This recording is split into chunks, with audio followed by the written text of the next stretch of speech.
Robinie war früher ein Forstunkraut, auch die Traubenkirsche, die neuzeitliche Traubenkirsche aus Nordamerika, das war ein Unkraut.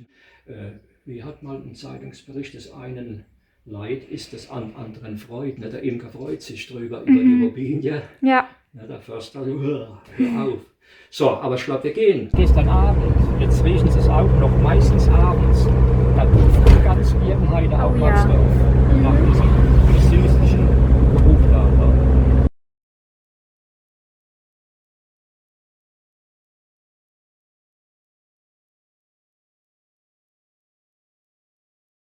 Der Wald besteht auch heute noch aus 70% aus Robinien.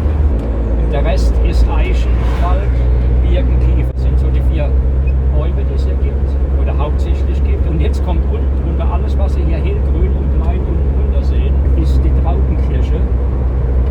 Eine invasive Art, die nordamerikanische Traubenkirsche. Heute sind wir froh, dass wir es haben, aber damals war es nicht so.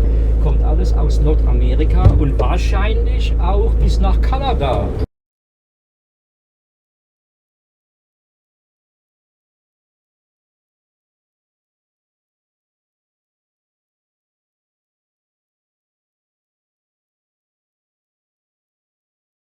Ein Kulturgut, die Robinie, die hierher getragen wurde, sprichwörtlich, damals nach Frankreich und dann sich von Frankreich aus über Europa durch gärtnerische Tätigkeiten, durch Parks ausgebreitet hat. Wann die Robinie hierher kam, am Anfang war die Robinie für Förster Forstunkraut. Und das hat man erst damals erkannt, wie 1830 rum ist der ganze Kieferbestand, weil die Heide war nach dem Mittelalter, kann man das als Bild mal vor sich sehen, war die Heide leer. Das war damals so. Durch Kriege, immer wieder wurden die Menschen, gingen die weg oder mussten weggehen. Durch den Krieg wurden verdrängt und ermordet und was weiß ich alles, ja, was da damals passiert ist. Aber nach dieser Zeit wurde das als öde Heidegebiet geschildert hier. Als ödes Land, nur mit Buschwerk bestockt, aber auch feucht. Sprich, das spielte sich alles innerhalb von 1 Meter Höhe tiefer, spielte sich alles hier ab. Da waren also noch Reste von diesem Urrhein, waren noch da. Natürlich nicht mehr der Rhein oder kein Rheinarm, aber diese Feuchtigkeit, diese Sümpfe, das war noch da. Das wurde damals in den umliegenden Dörfern, gibt es ja überall Chroniken und dann wird es gut beschrieben auch.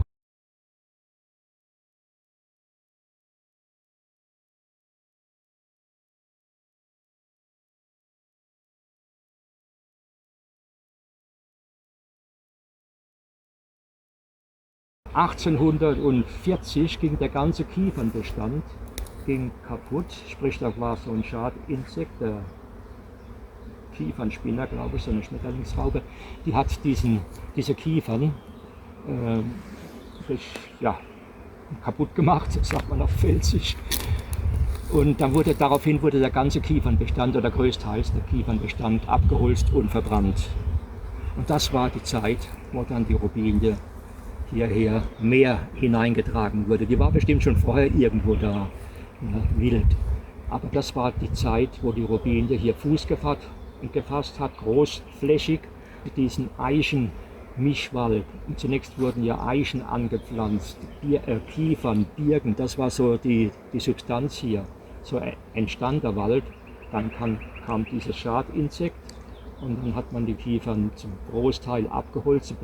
Ein paar blieben natürlich dann noch stehen oder haben sich dann ausgesät auch und sind wieder gewachsen. Und so hat die Robinie ihren Siegeszug hier begonnen. Immer noch wahrscheinlich als Forstunkraut. Ne? Man hat sich dann, weil Sandboden da ist und es war bekannt, die Robinie wächst überall. Trocken, feucht, wächst überall.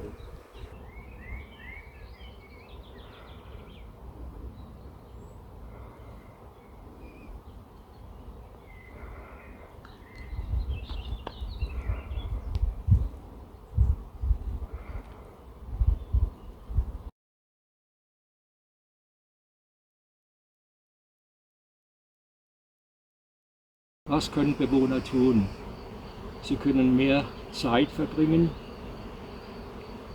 zu Hause, im Urlaub auch, vor Ort.